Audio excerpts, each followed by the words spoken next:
Welcome to Be the Light 365. I'm Pastor Jake. Today we're going to talk about foundations.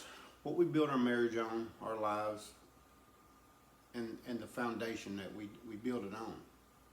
Today I'm going to read in Mathew 7, verses 24, 25, 26, and 27.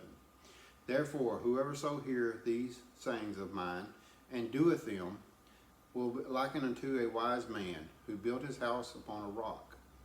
And the rain descended, and the floods came, and the winds blew, and beat upon the house, and it fell not, for it was founded upon a rock. And every one that heareth these sayings of mine, and doeth them not, shall be likened unto a fool, who built his house upon the sand.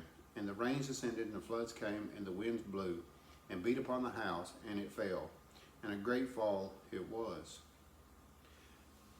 And this, what Jesus is saying here, is what you're building your life on. We all have that same problem. In relationships and marriage, I come across this a lot. People ask me, well, why is our marriage still hectic sometimes? And I ask them the same thing. Well, what did you build your foundation on? And they say, what do you mean? And I said, well, did you build it on God? Oh yeah, we're for God 100%, is what they say. We're 100%. Okay, but did you try to build God upon the old foundation? And they were like, well, I don't understand. I said, well, it's like this. When you built your foundation, if you were living with someone and then marry them, that's not what God says. I'm not, it's His word, it's not mine, and we have to live by His rules. God has rules and we have to follow them. And He tells us that we cannot put our foundation on our own flesh and lust and all that, because it's sand. It will fall. It's not stable, and it won't never be stable. So they asked me, well, what can we do? And I said, well, it has to be like this. You have to rededicate. You already you dedicated your life to God, but did you rededicate your marriage to God?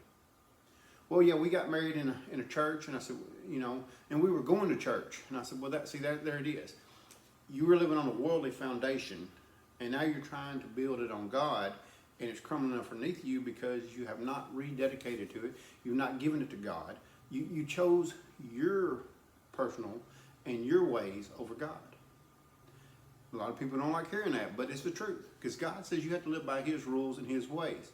He says when a man leaves his family and marries his wife, they become one flesh, and one flesh only. And this is when I started hearing, well, I know he's my husband and this and this. And I'm like, well, for one thing is that there's things in life you can't do. You cannot treat your husband like crap. He cannot treat you like crap, because God says y'all are His church. He said the head of this church is God, then Jesus, then the man, and then the woman. God has nothing against woman. It's just that's the order He picked. That's how it was in the Garden of Eden. That's how it is now. I've had a lot of people who tell me when we're doing marriage vows, well, I don't want to say that, I'm subject to him. And I said, why is that? Because God says you have to be, because He's supposed to be to you. It goes both ways. There is none of this where the man says, well, I want to do this, and she's going to do it or else. No, because it's one flesh. This is like unstable waters, what God talked about in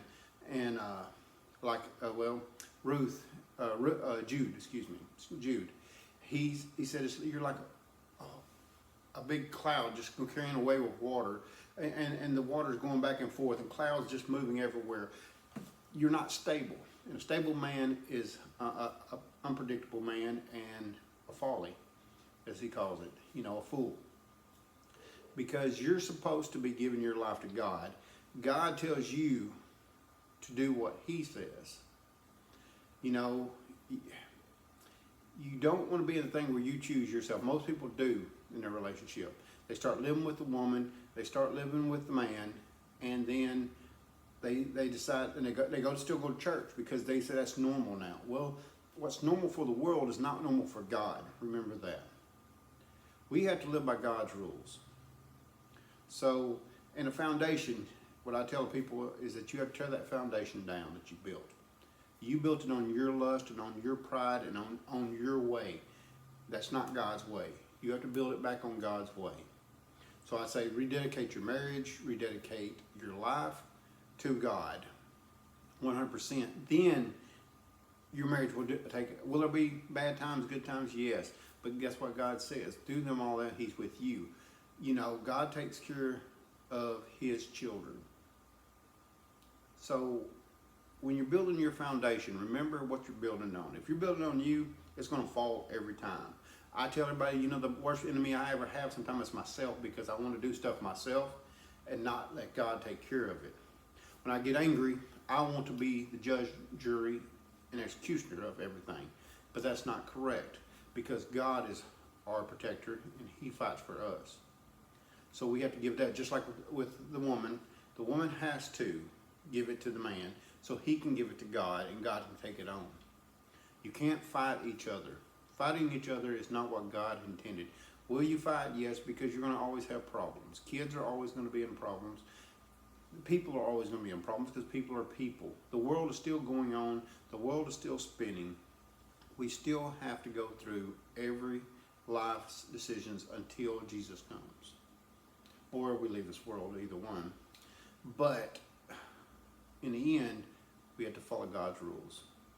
So I just ask you today to evaluate the foundation you're on and rededicate it back to God.